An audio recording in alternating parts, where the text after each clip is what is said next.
lovely day so far, and that you are all suitably refreshed. If you would like to bear with me, I have a few things to say.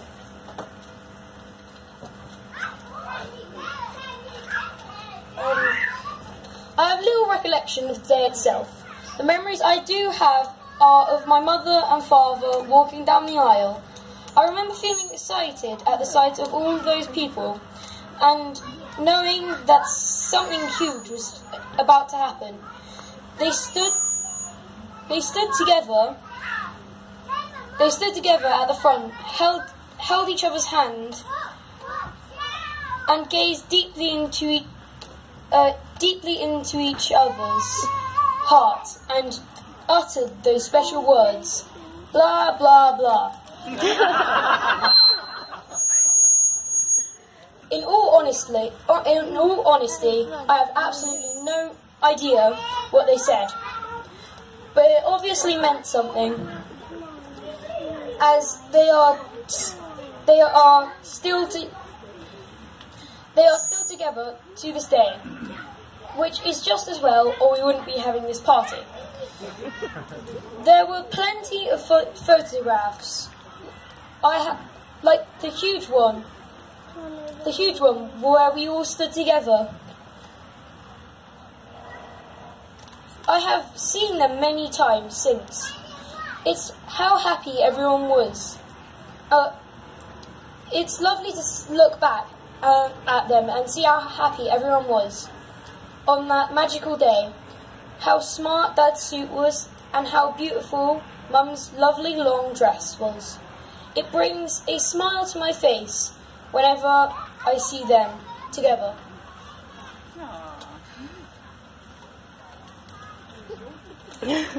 These days, they are an extremely happy couple that fight very rarely. In fact, rarely is there an argument or conflict that isn't resolved promptly. To me, that is the sign of a good marriage.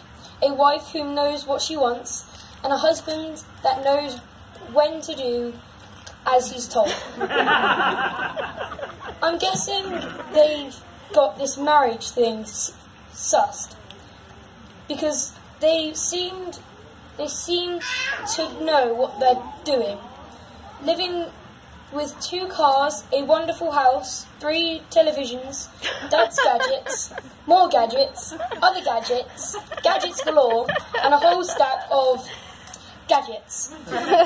They've got good jobs, and we go to good schools, handpicked to help us achieve, and be the best we can be, as good parents do. But marriage isn't just about the material stuff and having bigger and better things. The cars, the TVs, Dad's gadgets.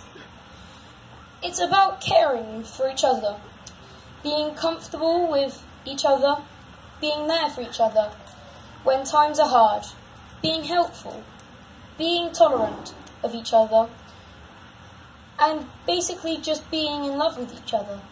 I see this in my mum and dad every day. I see 2 people that love each other. I see them laughing, giggling, and playing like they were still giddy little kids, enjoying life to its fullest. So what does the future hold? Well, I think that they'll love each other till the end. Not the end of this speech, but the end of time. There is a solid foundation, like a house, they have been building for the last 10 years. Like a castle of marriage with solid walls and lots of family rooms, holding my brother and sister within, and the cats and dog, and the rabbit, and the tortoise too. But this castle isn't finished. There are turrets and moat and a drawbridge to be built, and a sign to go on the door that says, "True love lives here." Now, if you do have a glass, I would like you to raise a glass for my parents' marriage. Thank you, Rhys.